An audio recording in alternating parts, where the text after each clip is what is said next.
A very big welcome to you, my dear Leo. The sun is now in Virgo, and Virgo teaches us that we find the sun, the light within, when we find the key to the door, to the 9, which is also in the 19. Here we have a 9, here we can unite it and get a 10 and the 9, the 19 again, the 10 is left. So you see there's work, right, through Virgo. And Virgo helps you to look at the little details that can make your life, in the end, a little easier. So the sun is giving the light to the moon, which is in your sign. And through the subconscious, you are able to look deeper. Also, here we have the 18 and the 8, the same, like the 9 and the 19. The 8, the infinite search for self, finding your strong side, finding your wild side through the subconscious, through your intuition. The 18 is the 9, and the 8 is then the 17, which is your opposite sign, Aquarius, the star. And out of the 17, we again come to the 8. So you understand that here is a beautiful message already just through the cards that you get each time. Right here in your case with the moon in Leo, you're getting always your number out of it, because the 9 has the power to give itself up. The 9 is when we have found the light within. We don't need to propagate it. We don't need to be like, look at me, I am the light. No, you just simply are the light, the same way the sun is just the sun. Good. So we're going to look at the King of Fire and at the Knight of Pentacles, right? Because both of them have above them the strength. And so I'm going to give you the dates for the birthday, so you can see who you are, right? And I have a time for the Knight of Pentacles, so you can move ahead. So we have here the first combination, which is the Chariot and the King of Fire. I did that in the previous reading, right?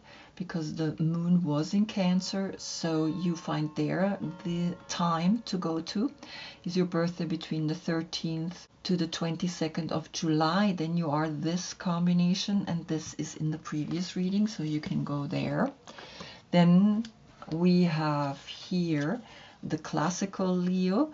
Is your birthday between the 23rd of July to the 12th of August? This I do first, and then we have the second part here.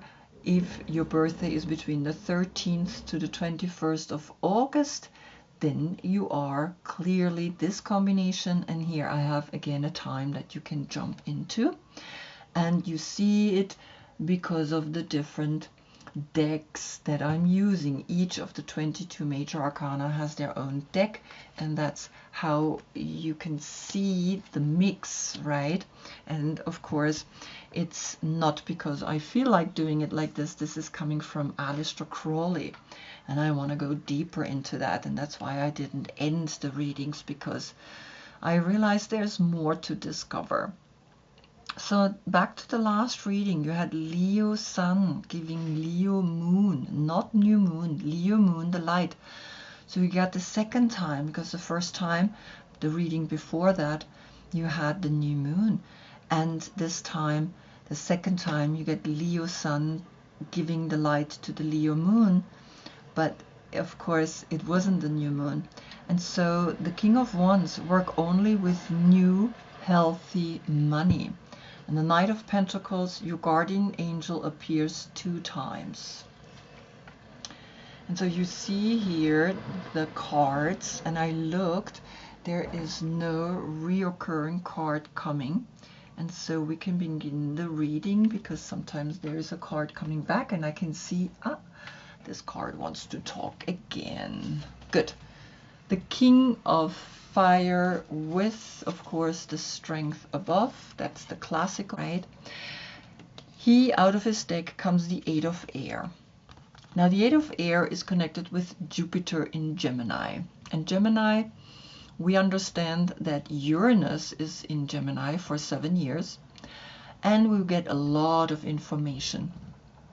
So the 5 and the 8 is the 13. There is a transformation in the way we think, in the way we are connecting to the information that comes. And Jupiter is that expansion, right? The planet that says, well, more is better, but in the way you think, not. It can get really like too much. And so I think there is a transformation through the 13, a letting go, and the 4 appears then out of that, in that combination, right? And the 4, find stability in the 4. If it's the 4 of Swords, right, that's meditation. That's finding inside of you the meditation. And then you start seeing which thoughts are good and which are not so good. Okay, so what is Jupiter's deck bringing? You get all is connected, the 12. And so here in the 12, we see all 12 zodiac signs, maybe feel this. Or Neptune. Neptune is in Aries. And Aries is like, we're not dreaming about it anymore. We're taking action. And so all is connected. And you see the 4 and then here the 12. That's the 16. That's the Tower, right? And the Tower says, well, let things go. That not work anymore. The 7 is left. But I can, of course, also here calculate the 12 together. Then we have the 3 here. Then we have the Empress, the 3 and the 4, the Empress and the Emperor together create the 7, the emotional intelligence that we need to understand all of this. Now, what is Gemini bringing? Because I want to look deeper into this card, right? So here we have Jupiter's deck brought you all is connected.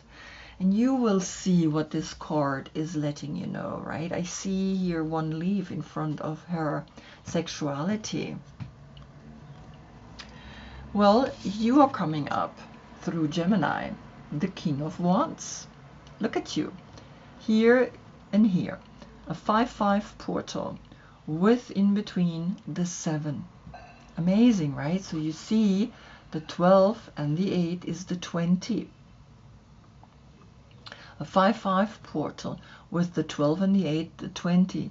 Pluto, right? The last judgment. And Pluto is in Aquarius, which is opposite your sign, which is Aquarius, right? So maybe you feel something is emerging. You are emerging new as a leader that stands up. You see that? So the 12 and the 5 is the 17. That's Aquarius. And here is Gemini, Jupiter in Gemini. Gemini, Aquarius, which is ruled by Uranus. Uranus is in Gemini. And so it's really like, there's a clear message here for you. You coming out stronger than ever. A 5-5, right? Then here the 20. Or the 8 plus the 3, when we unite the 12, we get the 11 portal, a 5-5 portal and a 1-1 portal. Look at that. From worrying to all is connected, letting go of the thoughts so that you can stand here and emerge much stronger, much more clearer, holding the wand. Amazing. So beautiful. Okay. So now I want to see what is the Mother Peace Tarot bringing. And it's bringing you the Magician to the left down. And the Magician, right, he holds all 4 elements, right? And so he holds as well the element of the wand. And you are claiming the wand. So what is the Magician bringing? The Sacrifice. The 44. So that's a portal. If I add the 1, we get the 45. 9. The Hermit. Virgo is saying clear things. Where's the sacrifice? What did you had to do, right, to get there? So we're going to look at the 8 of air, 8 of swords. And you see the 8, if I calculate this together, I get an 8, 8 and the 1 in between. And so you can see through the numbers, we can get so many different stories. And they're quite accurate, right? They're very like clear. But you see also the 8 and the 1 is then the 9. Then you have the Hermit here, the completion, and just the sacrifice. So you can pick how you want to work with this. But the magic is in Mercury, right? Mercury is the one that brings you the magic, and you can see all of a sudden, maybe I do not want to sacrifice something that is important to me, which you understand when you understand the Magician, and you understand that you have these thoughts. Then what's happening here with all is connected? The 12 and the 1 is the 13. The 13 then turns into a 4, then you have 3 times the 4. And 3 times the 4 is self-empowerment in the way you work with your heart, but also sometimes in the way you holding yourself prisoner. The 4 is the square thinking of life. Maybe also here, right? This is 2 times the 4. Be creative in the way you see being sacrificed for. And so you're learning either 3 times the 4, or then you see that here's the 9 and here's the 3. The 9 and the 3 is the 12. The 3 is left. And then you. Look at you. You holding the wand, and the Magician is giving you the wand. And the sacrifice energy that you are seeing here is like, okay, maybe I do not want to sacrifice myself anymore. The 5 and the 1 is the 6, right? And the 6 and the 8 is the 14. The 5 is left. And the 14 is temperance. In temperance we find that Jupiter, that expansive energy in the mind, is not so good, but Jupiter in another sign is like a richness, right?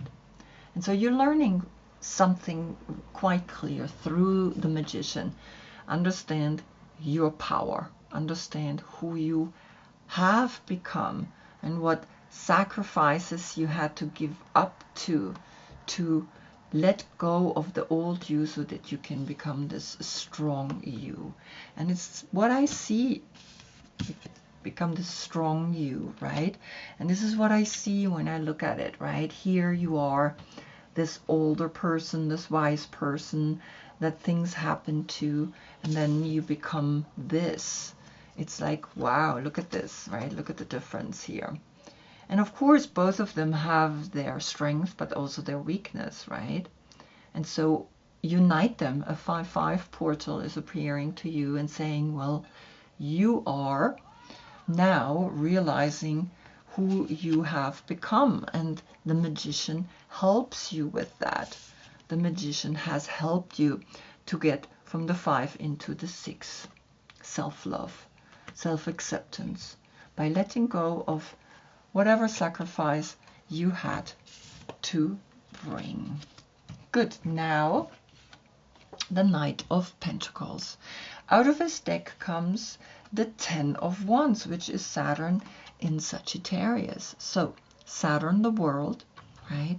And Sagittarius. And Sagittarius is ruled by Jupiter. And so there is something that you are doing that's not so good. The 10 and the 6 is the 16, that's the Tower.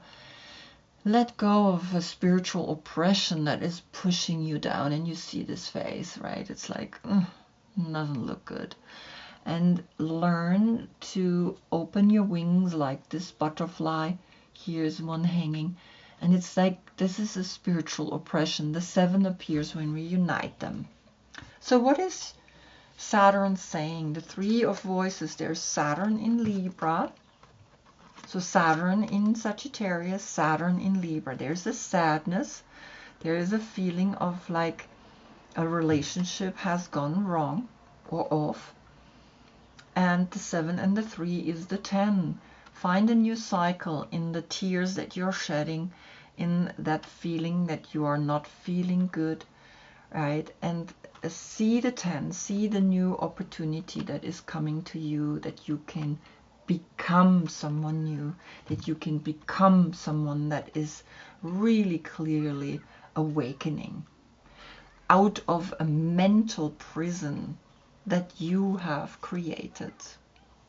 What is then saying Sagittarius? The Eight of Stones, which is Sun in Virgo. And the Sun is in Virgo right now. I'm going to put you down for a moment. The Sun in Virgo, right? And so here, the Eight of Pentacles, Sun in Virgo, is saying, well, yeah. Here, Saturn in Sagittarius is saying, well, wake up out of this sadness, mental sadness, because you have work to do. Work on this. The 8 and the 3 is the 11. Then you have 3 times the 1 and the 0. The 0 is Uranus. A new beginning is happening here. And you can be that new beginning in the 11 and the 10. Liberate yourself out of doing too much. You don't need to do much. Do less, but do it good. Do it like the 8. This is Sun in Virgo, right? It's literally talking here to you. So see that. See that certain sadness helps you to come out, but you need to work on it. You need to work on this, and you need to work on this. This is Saturn. This is the world that's pushing you to be like that. You don't need to be like that. You just need to do your work, right? For me, it's a calling. My work is a calling. I'm not working, never. I have a calling, and that's what the 8 of Pentacles is. So it's beautiful to see, right, what's talking. So what is the Mother Peace Tarot bringing? The 4 of Pentacles to the left, which is Sun in Capricorn. And you see she's closing her room, the 4, the square, to the left, inside. This is maybe what Virgo is bringing, clear things inside. And we're going to look what the 4 of Pentacles is saying to the 10 of Wands. The 14, Temperance is coming. Awaken out of something that holds you prisoner in the way you work, in the way you see money, as a poor man or a poor woman that needs to work hard to get where it wants to get. And the 5 appears. That's that human wheel that is spinning, and sometimes we up and sometimes we down. So get out of it, because the 4 of Pentacles is literally saying no, right? Remember, we have 8 and 4, then we have 12 Pentacles, but we get there in a minute. Then what is the 4 of Pentacles saying to the 3 of Swords? The 7 appears. Go into your emotional intelligence, go into your crown chakra to see that you don't need to close yourself off. It's almost like she's saying, I'm getting ready to be in here and cry me a river over the things that happened. Let go. The 7. You more wise, you more stronger than that. So really let go. And now the 4 and the 8 is the 12. 12 Pentacles, right? And in the 12 we see Neptune, which is in Aries. So take action in the way you work with money, right? But we can also create the 12, the 3 and the 4, the 7. Again, the emotional intelligence that knows what to do with the money, how to work with the money. And you see, right, that money is then, when we get the 3 out of it, is then Venus, the clear emotional connection to money, that yes, I worked hard, and yes, sometimes I thought I don't have enough and I need to close myself off, but that's finished, that's over, right? You are now in the 3, and the 3 brings you more of the money that is making you feel good. And now you, what are you feeling here? The 6 and the 4, the 10, a new cycle. Right here, you don't have enough. It's never enough. It's like, I need more, and you have enough. You always have enough. And when you have enough, you get more. You don't get more when you think you don't have enough. So look at it, the 10, a new cycle, a new path, right, into understanding that the 10 is the completion, that the 10 then gives you 2 times the 10, And you see clearly 2 times the 10, I become creative in the way I see how things can push me down, how things are sometimes intense, and how I can clear it, how I can awaken it. And you see the possibilities that are coming here to you, particularly Sun in Virgo, right? You have Sun in Virgo. So that's it. You know that Sun in Virgo is going to help you to like lift up the veil of, well, this is hard work and I don't know if I want to do this. It's like you do it because it's a calling. And always remember, the calling is what makes everything, right, beautiful. And that's how I work. I make everything beautiful as much as I can. And yes, I do have moments where I feel like this, where I feel like this, where I feel like this. But hey, overall, I know why I'm doing what I'm doing. Wow, beautiful for both sides. So I hope I see you in the next reading. That's when we get the Sun in Libra. That's justice. That's the swords. Here Saturn in Libra is here, right? But that's not the right card. But nevertheless, Sun in Libra. Until then, I thank you so much for being with me. Namaste.